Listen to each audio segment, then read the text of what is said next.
Hello friends, जय जगन्नाथ। आज OTT exam गणित पेडागोजी क्लास को आपण मानक स्वागत। तो आज क्लास रे हम डिस्कसन करवा 2012 रु 2021 पूर्व वर्ष प्रश्न, जो थे कि तुम 75टी गुरुत्वपूर्ण प्रश्न रोचे जहाँकि तुम मानक आगामी ओटीटी एग्जाम बहुत बहुत हेल्पफुल कर। तो फ्रेंड्स, मु कही रखुची परीक्षा जावा पूर्व निश्चित भाव में भिडियोटी देखूँ, बहुत बहुत हेल्पफुल कर। एवं जो पिला माने चैनल को प्रथम थर पे विजिट करुवे चैनल को सब्सक्राइब कर रखिए। जदि तुम मन के भिडियो भल लगे निहती भाव में लाइक करेंगे, कमेंट करेंगे, सहित सेयार करेंगे। तो चलतु आज क्लास टी को आरंभ करवा। तो आज प्रथम प्रश्न अच्छी निम्नलिखित मध्यरु केउटी गणित शिक्षादान निर्दिष्ट उद्देश्य व्यक्त करने एक कार्यसाधक क्रियापद नुहे। यही प्रश्न तुम 2021 आसाला। ऑप्शन देती प्रत्याभिज्ञान प्रदान, श्रेणी विभागीकरण, सूचित करने एवं बुझा। केउटा गणित शिक्षादान निर्दिष्ट उद्देश्य व्यक्त करने एक क्रिया साधक गोटे कार्य साधक क्रियापद नुह।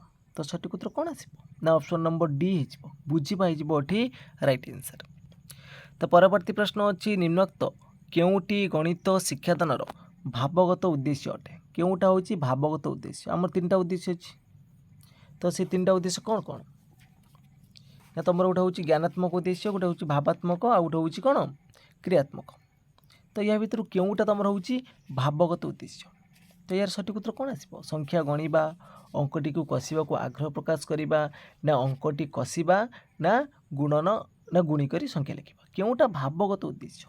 तो यहाँ हूँ अंकटी को करने को आग्रह प्रकाश करवा। तो यहाँ हूँ भावगत उद्देश्य। तो परवर्ती प्रश्न अच्छी अमृतता हूँ गणितर बल, किंतु यह उपयोगी हेब जदि यह अधिक संख्यक निर्दिष्ट परिस्थिति को अंतर्भुक्त करे। ये उक्ति कହାର? यही प्रश्न भी तुम 2021 आसी। जे पियाजे, ना लिबमान बर्ड्स, ना हिलबर्ट, ना जेम्स जीन्स। तो अमृतता हूँ गणितर बल, किंतु यह उपयोगी हेब जदि यह अधिक संख्यक निर्दिष्ट परिस्थिति को अंतर्भुक्त करे। तो ये उक्ति हूँ लिबमान बर्ड्स। तो परवर्ती प्रश्न अच्छी 4 नंबर, बौद्धिक विकास क्यों पर्यायर पिला माने गाणितिक आदान प्रदान धारा सह परिचित होता? ऑप्शन देती 0 ରୁ 2 वर्ष, 2 ରୁ 7 वर्ष, 7 ରୁ 12 वर्ष, ना 12 वर्ष ऊर्ध्व। तो क्यों पर्यायर देती? तो यहाँ होमर केते वर्ष ना 12 वर्ष, जोटा कि आम कहते यथार्थ पर्यायर। तो परवर्ती प्रश्न अच्छी केउटी बोधभित्तिक प्रश्नर निर्दिष्ट व्यवहार अटे? तो 5 नंबर सठिक उत्तर कौन हम? समस्ते बाछिन। यही प्रश्न भी तुम 2021 आसी। केउटा बोधभित्तिक प्रश्न निर्दिष्ट व्यवहार? जो 5 नंबर ऑप्शन नंबर सी देती गाणितिक सिद्धांत गुड़ी जांच करवा। तो यहाँ हो तार सठिक उत्तर। तो संज्ञा और सूत्र को चिन्हट करवा, यहाँ हूँ तार ज्ञानात्मक उद्देश्य। तो परवर्ती प्रश्न अच्छी केउटी गणितर वैशिष्ट्य सूचित करे नहीं? परिमाण विज्ञान, तर्कमूलक युक्तियुक्त विज्ञान, ना आचरणत विज्ञान, ना गणन विज्ञान। केउटी गणितर वैशिष्ट्य सूचित करे नहीं? तो 6 नंबर सठिक उत्तर कौन आसो? ना ऑप्शन नंबर सी आचरणगत विज्ञान। तो परवर्ती प्रश्न अच्छी केउटी गणितर स्वरूप संपर्कित नुह? केउटा गणितर स्वरूप संपर्कित नुह? निर्दिष्टता, निर्दिष्ट क्रम, व्यापक अभिव्यक्त, ना संरचना। केउटा गणितर निर्दिष्ट संपर्कित नुह? तो जो मैंने कि व्यापक अभिव्यक्त मार्च ठीक मार्च। तो गणितर संक्षिप्त अभिव्यक्त अच्छे किंतु व्यापक ना। तो सी हो राइट आंसर। तो परवर्ती प्रश्न अच्छी 8 नंबर, प्रथम श्रेणी गणित शिक्षा संख्या परिचय पाठ्य एककर केउटी तार उप एकक गुड़िकर ठीक क्रम? केउटा तार उप एकक गुड़िकर ठीक क्रम? तो 8 नंबर सठिक उत्तर कौन आस? ना ऑप्शन नंबर डी हो राइट आंसर। आगे संख्या गणन, तापर संख्या लिखन, तापर हूँ संख्यार क्रम। तो परवर्ती प्रश्न देखा 9 नंबर, केउटा गणित शिक्षादान उद्देश्यर ठीक क्रम? तो ये प्रश्न 2017 केउटा गणित शिक्षादान उद्देश्यर ठीक क्रम? ठीक क्रम हूँ आम ज्ञान बोध प्रयोग तापर मूल्यांकन। तो परवर्ती प्रश्न अच्छी केउटी गणित शिक्षार अंतर्निहित संरचना संपर्कित नुह?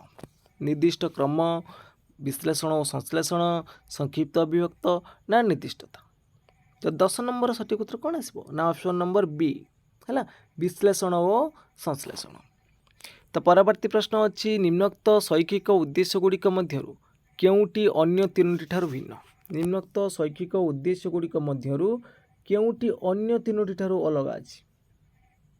ତ 11 ନମ୍ବର ସଠିକ୍ ଉତ୍ତର କ'ଣ ହେବ? ସମସ୍ତେ ବାଛି ନିଅ। ତ 11 ନମ୍ବର ତୁମର ସଠିକ୍ ଉତ୍ତର ହେଇଯିବ ଅପସନ୍ ନମ୍ବର ବି, ନା ବିନ୍ଦୁ ସଂଯୋଗ ଦ୍ୱାରା ଜ୍ୟାମିତିକ ଚିତ୍ରାଙ୍କନ। ତ ପରବର୍ତ୍ତୀ ପ୍ରଶ୍ନ ଅଛି, ଗଣିତ ଶିକ୍ଷାଦାନ ନିମନ୍ତେ ଶୈକ୍ଷିକ ଉଦ୍ଦେଶ୍ୟ ଗୁଡ଼ିକର କେଉଁ କ୍ରମଟି ଠିକ୍? ସେଠି ଥିଲା ମୂଲ୍ୟାୟନ, ଜ୍ଞାନବୋଧ ପ୍ରୟୋଗ ପରେ ମୂଲ୍ୟାୟନ। ଏଠି ମୂଲ୍ୟାୟନ ବଦଳରେ ରହିଯିବ ତୁମର କ'ଣ? ବିଶ୍ଳେଷଣ। ଜ୍ଞାନବୋଧ ପ୍ରୟୋଗ ଠିକ୍ କ୍ରମ ରହିବ, ତାପରେ ରହିବ ବିଶ୍ଳେଷଣ। ତ ପରବର୍ତ୍ତୀ ପ୍ରଶ୍ନ ଅଛି, ବୌଦ୍ଧିକ ବିକାଶର କେଉଁ ପର୍ଯ୍ୟାୟରେ ଶିକ୍ଷାର୍ଥୀ ବାସ୍ତବ ବସ୍ତୁ ସାହାଯ୍ୟରେ ଗାଣିତିକ ଜ୍ଞାନ ଆହରଣ କରିଥାଏ? ବୌଦ୍ଧିକ ବିକାଶର କେଉଁ ପର୍ଯ୍ୟାୟରେ ଶିକ୍ଷାର୍ଥୀ କ'ଣ କରିବ ନା ବାସ୍ତବ ବସ୍ତୁ ସାହାଯ୍ୟରେ ଗାଣିତିକ ଜ୍ଞାନ ଆହରଣ କରିବ? ତ 13 ନମ୍ବର ସଠିକ୍ ଉତ୍ତର ହେଇଯିବ ଅପସନ୍ ନମ୍ବର ସି, ସ୍ଥୂଳ ସଂକାଚଧର୍ମୀ ପର୍ଯ୍ୟାୟରେ। ତ ପରବର୍ତ୍ତୀ ପ୍ରଶ୍ନ ଅଛି, ନିମ୍ନ ପ୍ରାଥମିକ ସ୍ତରରେ ବିଭିନ୍ନ ଜ୍ୟାମିତିକ ଆକୃତିର ବାସ୍ତବ ଧାରଣା ଦେବା ପାଇଁ ମୁଖ୍ୟତଃ କେଉଁଟି କରାଯିବା ଉଚିତ? ଅପସନ୍ ଦେଖିନେବା। ତ ଏର ସଠିକ୍ ଉତ୍ତର କ'ଣ ଆସିବ? ଫଟାଫଟ ଆନ୍ସର୍ କରିବା। ଏର ସଠିକ୍ ଉତ୍ତର ହେଇଯିବ ଅପସନ୍ ନମ୍ବର ସି, ନା ବିଭିନ୍ନ ଆକୃତିର ବସ୍ତୁ ପ୍ରଦର୍ଶନ କରିବା। ତ ପରବର୍ତ୍ତୀ ପ୍ରଶ୍ନ ଅଛି, ଗଣିତ ଶିକ୍ଷା ଦ୍ୱାରା ଶିଶୁର କେଉଁ ଗୁଣର ବିକାଶ ଘଟିଥାଏ? ଶୃଙ୍ଖଳିତ ଆଚରଣ, ନା ସଜ୍ଜୀକରଣ ଦକ୍ଷତା, ନା ସଂକ୍ଷିପ୍ତ ଅଭିବ୍ୟକ୍ତ, ନା ଏ ସମସ୍ତ? ତ এই ସବୁଗୁଡ଼ିକ ଦକ୍ଷତାର ବିକାଶ ଘଟିବ। ତ ପରବର୍ତ୍ତୀ ପ୍ରଶ୍ନ ଅଛି, ନିମ୍ନରେ ଦିଆଯାଇଥିବା ଚିତ୍ରଗୁଡ଼ିକ ମଧ୍ୟରୁ କେଉଁଟା ଆୟତଚିତ୍ର? ତ ଏଇଟା କେଉଁ ପ୍ରକାରର ବା ଗଣିତ ଶିକ୍ଷଣରେ କେଉଁ ଉଦ୍ଦେଶ୍ୟ ପରିମାପନ କରିବା এই ପ୍ରଶ୍ନ ଲକ୍ଷ୍ୟ? ଜ୍ଞାନାତ୍ମକ, ଭାବାତ୍ମକ, କ୍ରିୟାତ୍ମକ, ନା ଉଭୟ ଜ୍ଞାନାତ୍ମକ ଓ କ୍ରିୟାତ୍ମକ? ତ এই ପ୍ରଶ୍ନ ତୁମର 2016 ଆସିଥିଲା। ତ ଏର ସଠିକ୍ ଉତ୍ତର କ'ଣ ଆସିବ? ନା ଜ୍ଞାନାତ୍ମକ। ପିଲା ମନେ ପକାଇ କହିବ ଯେ କେଉଁଟା ତୁମର ଆୟତଚିତ୍ର। ତ ପରବର୍ତ୍ତୀ ପ୍ରଶ୍ନ ଅଛି, ଗଣିତ ପାଠ ଆରମ୍ଭରେ ଶିକ୍ଷାର୍ଥୀ କ'ଣ ଶିଖିଥାଏ? ଗଣିତ ପାଠ ଆରମ୍ଭରେ ଶିକ୍ଷାର୍ଥୀ କ'ଣ ଶିଖିଥାଏ? ନା 1ରୁ 10 ପର୍ଯ୍ୟନ୍ତ ସଂଖ୍ୟା ଡାକିବାଟା ଶିଖିଥାଏ। ତ ପରବର୍ତ୍ତୀ ପ୍ରଶ୍ନ ଅଛି, କେଉଁଟି ପ୍ରାଥମିକ ସ୍ତରରେ ଜ୍ୟାମିତି ଶିକ୍ଷାର ଉଦ୍ଦେଶ୍ୟ? ପ୍ରାଥମିକ ସ୍ତରରେ କେଉଁଟା ଜ୍ୟାମିତି ଶିଖିବାର ଉଦ୍ଦେଶ୍ୟ? ତ এই ପ୍ରଶ୍ନ 2016 ଆସିଥିଲା। ତ ଏର ସଠିକ୍ ଉତ୍ତର କ'ଣ ଆସିବ? ନା ଅପସନ୍ ନମ୍ବର ଏ, ଜ୍ୟାମିତିକ ଚିତ୍ରର ପର୍ଯ୍ୟବେକ୍ଷଣ। ତ ପରବର୍ତ୍ତୀ ପ୍ରଶ୍ନ ଅଛି, ପ୍ରାଥମିକ ବିଦ୍ୟାଳୟରେ ଗଣିତ ପଢ଼ାଯିବା ଉଚିତ କାହିଁକି? ପ୍ରାଥମିକ ବିଦ୍ୟାଳୟରେ ଗଣିତ ପଢ଼ାଯିବା ଉଚିତ କାହିଁକି? ତ 19 ନମ୍ବର ସଠିକ୍ ଉତ୍ତର କ'ଣ ହେବ? ନା ଅପସନ୍ ନମ୍ବର ସି, ନା ଦୈନନ୍ଦିନ ଜୀବନରେ ଗଣିତର ବହୁଳ ବ୍ୟବହାର କରାଯାଉଛି, ତ ସେଥିପାଇଁ ପ୍ରାଥମିକ ବିଦ୍ୟାଳୟରେ ଗଣିତ ପଢ଼ାଯିବା ଉଚିତ। ତ ପରବର୍ତ୍ତୀ ପ୍ରଶ୍ନ ଅଛି, ପ୍ରାଥମିକ ବିଦ୍ୟାଳୟର ପାଠ୍ୟକ୍ରମରେ ଥିବା କେଉଁ ବିଷୟ ସହ ଗଣିତର ସହ ସମ୍ପର୍କ ଅଛି? ବିଜ୍ଞାନ ସହିତ ଅଛି, ସାମାଜିକ ପାଠ ସହିତ ଅଛି, ପରିବେଶ ଅଧ୍ୟୟନ ସହିତ ଅଛି। ତ ଏ ସମସ୍ତ ହେଇଯିବ ରାଇଟ୍ ଆନ୍ସର୍। ତ ପରବର୍ତ୍ତୀ ପ୍ରଶ୍ନ ଅଛି, କେଉଁଟି ଗଣିତ ପାଠ୍ୟପୁସ୍ତକରେ ନଥାଏ? କେଉଁଟି ଗଣିତ ପାଠ୍ୟପୁସ୍ତକରେ ନଥାଏ? ଶିକ୍ଷଣ ପଦ୍ଧତି, ନା ଜ୍ୟାମିତିକ ଚିତ୍ରୋଗ୍ରାଫ, ନା ସାମୟିକ ପ୍ରଶ୍ନବଳୀ, ନା ଅଭ୍ୟାସ ପ୍ରଶ୍ନାବଳୀ? କେଉଁଟି ଗଣିତ ପାଠ୍ୟପୁସ୍ତକରେ ନଥାଏ? ତ ଏହାର ସଠିକ୍ ଉତ୍ତର କ'ଣ ଆସିବ? ନା ଅପସନ୍ ନମ୍ବର ଏ, ଶିକ୍ଷଣ ପଦ୍ଧତି ହେଇଯିବ ରାଇଟ୍ ଆନ୍ସର୍। ତ ପରବର୍ତ୍ତୀ ପ୍ରଶ୍ନ ଅଛି, ନିମ୍ନରେ ଦିଆଯାଇଥିବା ଗଣିତ ଶିକ୍ଷାଦାନର କେଉଁ ପଦ୍ଧତି ଅଧିକ ଶିଶୁ କୈନ୍ଦ୍ରିକ ଅଟେ? କେଉଁ ପଦ୍ଧତି ଅଧିକ ଶିଶୁ କୈନ୍ଦ୍ରିକ ଅଟେ? ତ ସବୁଠାରୁ ଅଧିକ ଶିଶୁ କୈନ୍ଦ୍ରିକ ହେଉଛି ଆମର କ୍ରୀଡ଼ା ପଦ୍ଧତି। ତ ପରବର୍ତ୍ତୀ ପ୍ରଶ୍ନ ଅଛି, ଜଣେ ଛାତ୍ର ପରିଷ୍କାର ଓ ନିର୍ଭୁଲ ଭାବରେ ଜ୍ୟାମିତିକ ଚିତ୍ର ଓ ଗ୍ରାଫ ଅଙ୍କନ କରିପାରୁଛନ୍ତି, ସେ ଗଣିତ ଶିକ୍ଷଣର କେଉଁ ଲକ୍ଷ୍ୟ ହାସଲ କରିଛନ୍ତି? ତ ଏହାର ସଠିକ୍ ଉତ୍ତର ହେଇଯିବ ଅପସନ୍ ନମ୍ବର ଡି ହେଇଯିବ। ତ ନିର୍ଭୁଲ ଭାବରେ ପରିଷ୍କାର ନିର୍ଭୁଲ ଭାବରେ କରିପାରୁଛନ୍ତି, ତ ଜ୍ଞାନାତ୍ମକ ଉଦ୍ଦେଶ୍ୟ ହାସଲ କରିଛନ୍ତି, ବୋଧ, କ୍ରିୟାତ୍ମକ, ଏ ସମସ୍ତ ହେଇଯିବ ଏଠି ରାଇଟ୍ ଆନ୍ସର୍। ତ ପରବର୍ତ୍ତୀ ପ୍ରଶ୍ନ ଅଛି, ଜ୍ଞାନାତ୍ମକ ବିକାଶର କେଉଁ ପର୍ଯ୍ୟାୟରେ ଶିଶୁ ବାସ୍ତବ ବସ୍ତୁମାନ ବ୍ୟବହାର କରି ଗାଣିତିକ ଜ୍ଞାନ ଆହରଣ କରେ? ତ ଏହାର ସଠିକ୍ ଉତ୍ତର କ'ଣ ଆସିବ? ସମ୍ବେଦୀକାରକ ପର୍ଯ୍ୟାୟ, ନା ତୁମର ହେଉଛି ପ୍ରାକ୍ ସଂକାରଧ୍ୱନି ପର୍ଯ୍ୟାୟ, ନା ସ୍ଥୂଳ ସଂକାରଧ୍ୱନି ପର୍ଯ୍ୟାୟ, ନା ଯଥାଯଥ ସଂକାରଧ୍ୱନି ପର୍ଯ୍ୟାୟ? ତ ଏହାର ସଠିକ୍ ଉତ୍ତର ହେଇଯିବ ଅପସନ୍ ନମ୍ବର ସି ହେଇଯିବ, ସ୍ଥୂଳ ସଂକାରଧ୍ୱନି ପର୍ଯ୍ୟାୟରେ। ତ ପରବର୍ତ୍ତୀ ପ୍ରଶ୍ନ ଅଛି, ଜଣେ ଛାତ୍ର ଦିଆଯାଇଥିବା ସଂଖ୍ୟାମାନଙ୍କ ମଧ୍ୟରୁ ମୌଳିକ ସଂଖ୍ୟାଗୁଡ଼ିକ ବାଛି ପାରୁଛନ୍ତି, ତ ସେ ଗଣିତ ଶିକ୍ଷଣର କେଉଁ ଉଦ୍ଦେଶ୍ୟ ହାସଲ କରିଛନ୍ତି? ମୌଳିକ ସଂଖ୍ୟାଗୁଡ଼ିକ ବାଛି ପାରୁଛନ୍ତି, ତାହେଲେ କେଉଁ ଉଦ୍ଦେଶ୍ୟ ସେ ହାସଲ କରିଛନ୍ତି? ନା ଗାଣିତିକ ତଥ୍ୟକୁ ବୁଝିପାରିବା। ତ ଏଇ ପ୍ରଶ୍ନ ଆସିଥିଲା 2014। ପରବର୍ତ୍ତୀ ପ୍ରଶ୍ନ ଅଛି, ଗଣିତ ଶିକ୍ଷଣରେ ନିମ୍ନଲିଖିତ ଉଦ୍ଦେଶ୍ୟ ମଧ୍ୟରୁ କେଉଁଟା ଭାବାତ୍ମକ ଉଦ୍ଦେଶ୍ୟ? କେଉଁଟା ଭାବାତ୍ମକ ଉଦ୍ଦେଶ୍ୟ? ତ ଅପସନ୍ ପଢ଼ି ନେବା। ତ ସଠିକ୍ ଉତ୍ତର କ'ଣ ଆସିବ? ना ऑप्शन नंबर सी गणित शिक्षण प्रति आग्रह वृद्धि करवा। ये प्रश्न 2013 आसी। तो नेक्स्ट क्वेश्चन अच्छी श्रेणी रे केतक शिक्षार्थी परीक्षा रे 3 व्यक्त 5 मिश्रण 4 व्यक्त 7 को 7 व्यक्त 12 बोली लिखिले ताहा शिक्षादान किपरि सुधार करा जाय परिबो। जोग करिबारे लब और हरर भूमिका बुझेबे ना समयर भग्न संख्यार जोगर धारणा देबा ना लसागु निर्णय शिक्षा देबा ना उपरोक्त समस्त। तार सठिक उत्तर कौन आसो ना ऑप्शन नंबर डी हो उपरोक्त समस्त। तो परवर्ती प्रश्न अच्छी संख्या रेखार संख्या चिन्हट करने शिक्षार्थी मानकर निम्नोक्त मध्य क्यों धारणा थिबा दरकार क्यों धारणाटा रहिबा आवश्यक। संख्या रेखार संख्या चिन्हट करने संख्या रेखा संपर्क धारणा रहिबा आवश्यक। संख्या रेखा उपरे मूलबिंदु नेबा आवश्यक। संख्या रेखा उपरे ऋणात्मक धनात्मक दिक ये सबुगुड़िकर आवश्यकता अच्छी। तो डी हो राइट आंसर। तो परवर्ती प्रश्न अच्छी प्राक प्राथमिक शिशु मानू गणित शिक्षादान पाई निम्नोक्त कहा पर गुरुत्व दि जाए। तो क्वेश्चन नंबर 29 सठिक उत्तर कौन आसो प्राक प्राथमिक शिशु मान कथा देना जो आम गणित शिक्षण पर तो संख्या गणना पर राइट आंसर। तो परवर्ती प्रश्न अच्छी गणितर न्यूनतम शिक्षण स्तर दृष्टि प्राथमिक विद्यालय शिक्षार्थी माने प्रायतः क्यों दक्षता हासिल करि पारि न थांती गणितर न्यूनतम शिक्षण स्तर दृष्टि। तो क्वेश्चन नंबर 30 तुम सठिक उत्तर हो ऑप्शन नंबर डी हो अनुशीलन और सूत्र निरूपण। तो परवर्ती प्रश्न अच्छी गोटे वस्तु को समान 3 भाग करी 2 भाग निगला यही तथ्य को जड़े शिक्षार्थी 2 विभक्त 3 बोली लिखिला तो यह शिक्षार्थी क्यों दक्षता को सूचाऊँ। तो क्वेश्चन नंबर 32 सठिक उत्तर कौन आसो ना गोटे वस्तु को 3 भाग करदेला समान 3 भाग करदेला 3 भाग कर 2 भाग नेला जो ये लिखिदेला 2 विभक्त 3 तेना कौ दक्षता सूचाऊँ ना गाणितिक भाषा को से सांकेतिक भाषा लिखिपार ये गणितर भाषा को संकेत से प्रकाश करें। तो नेक्स्ट क्वेश्चन देखा तो जड़े शिक्षार्थी 1 विभक्त 2 मिश्रण 1 विभक्त 3 को 1 विभक्त 5 लिखिला तो यह शिक्षार्थी क्यों प्रकार त्रुटि सूचाऊँ ये त्रुटि कथा पचार। तो क्वेश्चन नंबर 33 सठिक उत्तर कौन आसो तो भग्न संख्यार लब हर संपर्क धारणा नहीं तो लब हर संपर्क धारणा अच्छी तो कौटा लब कौटा हर से जानी समूहर विशिष्ट भग्न संख्या जोग विषय धारणा नहीं ना लस को निर्णय कर धारणा नहीं तो यार सठिक उत्तर हो कौन ऑप्शन नंबर सी हो तो लस को निर्णय कर धारणा नहीं। तो परवर्ती प्रश्न अच्छी जड़े प्राथमिक विद्यालय छात्र हाटरे किणा बेका कर टंका पैसार ठीक हिसाब कर तो यह गणित शिक्षादान क्यों उद्देश्य को सूचाऊँ हाटरे किणा बेका कर ठीक हिसाब पत्र कर तार गाणितिक दक्षता वृद्धि पाई नहीं कि तो डी हो राइट आंसर।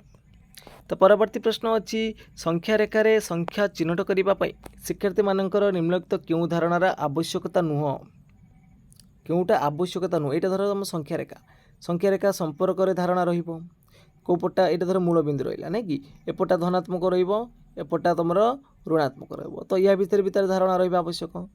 तापर देछि संख्या रेखा उपर संख्या और बिंदु मानकर मध्य संपर्क यहाँ किंतु सरल रेखा अंकन पर धारणा यहाँ रही तो सी हो राइट आंसर।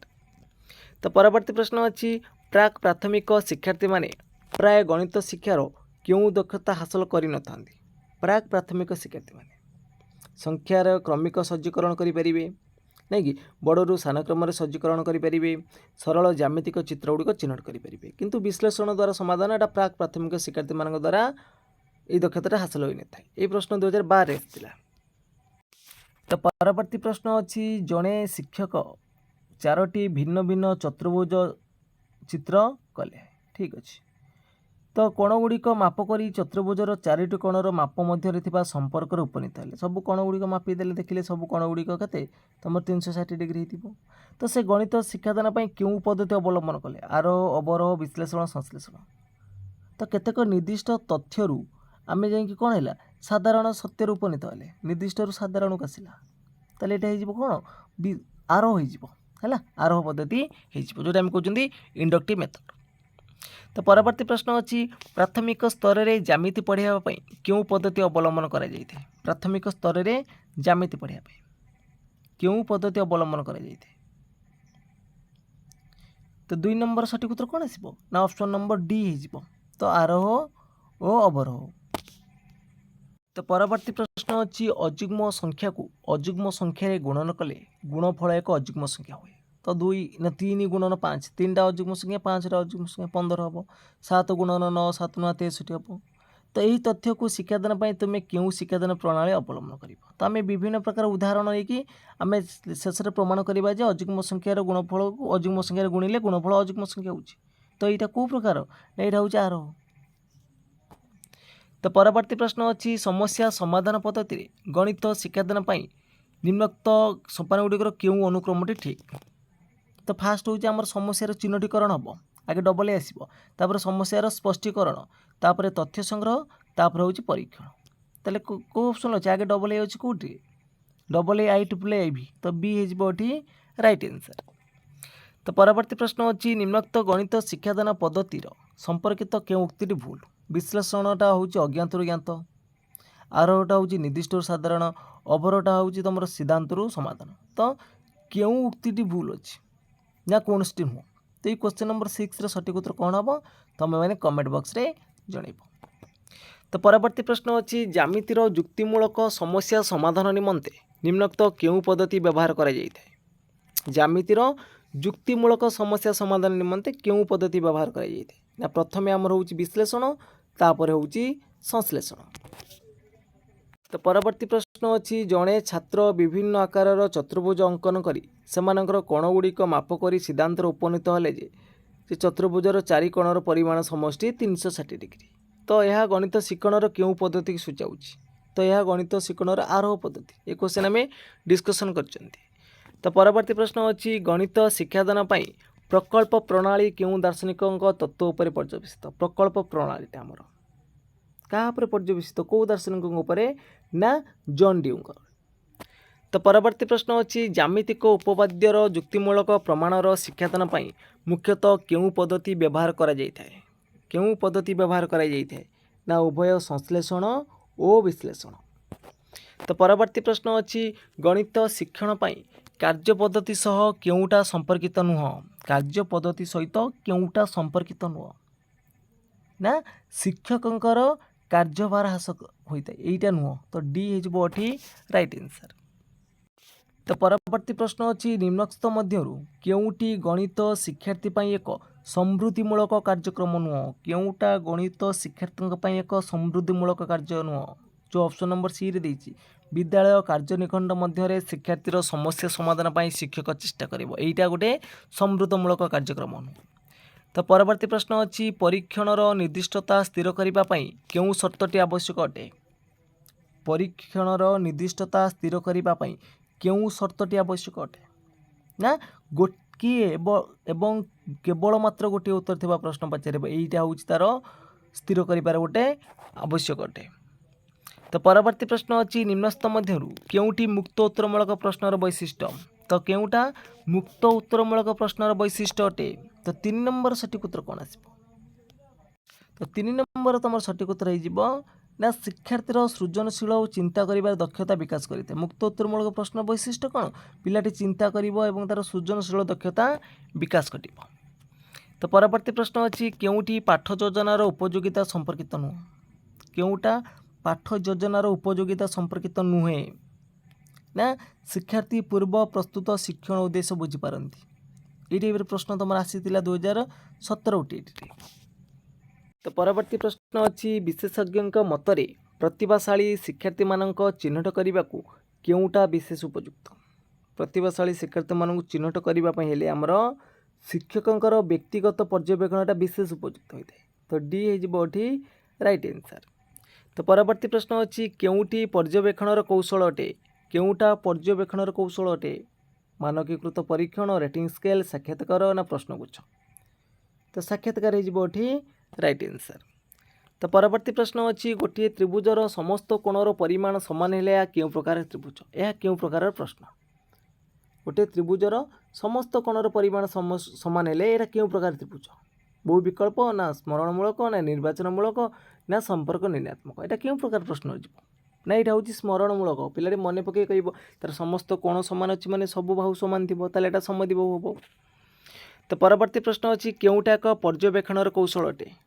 पर्यवेक्षणर कौशल हूँ आमर कौटा साक्षात्कारटा तो परवर्ती प्रश्न अच्छी गोटे शिशु गुणन प्रक्रिया बारंबार भूल करुच्ची तो ये भूल कारण जानापी क्यों प्रकार परीक्षण आवश्यक तो ये प्रश्न 2016 आसाला गोटे शिशु गुणन प्रक्रिया बारंबार भूल करुच्ची तो ये भूल कारण जानापी क्यों प्रकार परीक्षण आवश्यक अटे ना निदानात्मक परीक्षण तो पिलार भूल त्रुटि को सुधारियापी आम निदानात्मक परीक्षण करें समाप्ति सूचक परीक्षण आम वर्ष शेष पाठ्यक्रम शेष होता है पाठ एकक मझे जो परीक्षा कर आम गठनमूलक परीक्षा बोली कही था। तो परवर्ती प्रश्न देती निम्नलिखित मध्यरु केउटा मुक्त उत्तरमूलक प्रश्न अटे तो 5 गुणन 4 यार उत्तर हूँ 20 तो यहाँ मुक्त उत्तरमूलक नुह 4 गुणन 5 एटा 20 यार मुक्त उत्तरमूलक नुह तो यहाँ भी 5 गुणन 4 20 ये भी मुक्त उत्तरमूलक नुह किंतु यहीटा हो मुक्त उत्तरमूलक प्रश्न कहीं 4 गुणन 5 20 1 गुणन 20 20 तापर आसो 2 गुणन 10 20 तो यहाँ हूँ गोटे मुक्त उत्तरमूलक प्रश्न। तो परवर्ती प्रश्न अच्छी 30 पूर्ववर्ती गणन संख्या डेस तो यह कि प्रकार प्रश्न चिन्हटी मूलक ना बहु विकल्प ना स्वल्पोत्तरमूलक ना समापनमूलक तो 30 पूर्ववर्ती गणन संख्या केते पिला मन पकई कह 29 बोली तो यह कि प्रकार प्रश्न ना यहाँ हूँ गोटे समापनमूलक डेस पूरण बा समापनमूलक प्रश्न। तो परवर्ती प्रश्न देती द्वितीय श्रेणी में गोटे शिशु गुणन प्रक्रिया बारंबार भूल करुच्ची तो ये प्रश्न 2016 आसाला पुणी 15 भी रिपीट होती तो यार कारण जानापी कि प्रकार परीक्षण कर तो यही टाइप ही प्रश्न आसो तो द्वितीय श्रेणी में गोटे शिशु गुणन प्रक्रिया बारंबार भूल करुच्ची तो यार कारण जानापी आम तक नैदानिक बा निदानात्मक परीक्षण करवा नहीं कि तो बी होटी राइट आंसर। तो परवर्ती प्रश्न अच्छी शून्य स्थान पूरण कर डैश हरण डैश इजिकाल टू 4 यह कि प्रकार प्रश्न तो आम विभिन्न प्रकार संख्या नहीं पार 20 हरण 5 4 हम ये ले हम 40 हरण 10 तो विभिन्न प्रकार प्रश्न नहीं तार उत्तर आम 4 कर तो यहाँ हूँ आमर मुक्त उत्तरमूलक प्रश्न तो डी हो राइट आंसर। तो परवर्ती प्रश्न अच्छी क्यों उक्ति गणित पाठ खसड़ार उपयोगिता दर्शाऊँ तो ऑप्शन देखी ना क्यों उक्ति गणित पाठ खसड़ार उपयोगिता दर्शाऊँ तो यार सठिक उत्तर कौन आसना ऑप्शन नंबर सी हो शिक्षादान पिला माने केते उपकृत होती जानवर साहाय्य करे तो ये प्रश्न 2014 टीट आसाला। तो परवर्ती प्रश्न अच्छी क्यों गाणितिक प्रक्रिया शिक्षादान एक नापियर खंड व्यवहार कर तो क्यों गाणितिक प्रक्रिया शिक्षादान आम नापियर खंड व्यवहार करता तो गुणन प्रक्रिया नहीं कि। तो नेक्स्ट क्वेश्चन अच्छी जड़े तृतीय श्रेणी छात्र देख ये प्रश्न पुणी आसाला 16 आसाला 15 आसी 14 भी आसी तृतीय श्रेणी छात्र भाग क्रिया भूल करुँच गुणन भूल करुँच भाग क्रिया भूल करुँच प्रश्नर पचार उद्देश्य गोटे तो बारंबार से प्रश्न भूल कला माने परीक्षा भूल करुँच सुधारे कि प्रकार मूल्यांकन कर तो निदानात्मक तो ये राइट आंसर। तो फ्रेंड्स आज क्लास टी सरी जाइए जदि तुम मानक ये क्लास भल लगी निहत भाव में लाइक कर कमेंट कर तो सहित सेयार कर जो पिला माने चैनल को प्रथम थर पर विजिट करूँ चैनल को सब्सक्राइब कर रख तो फ्रेंड्स आज मैं ये जय जगन्नाथ जय हिंद।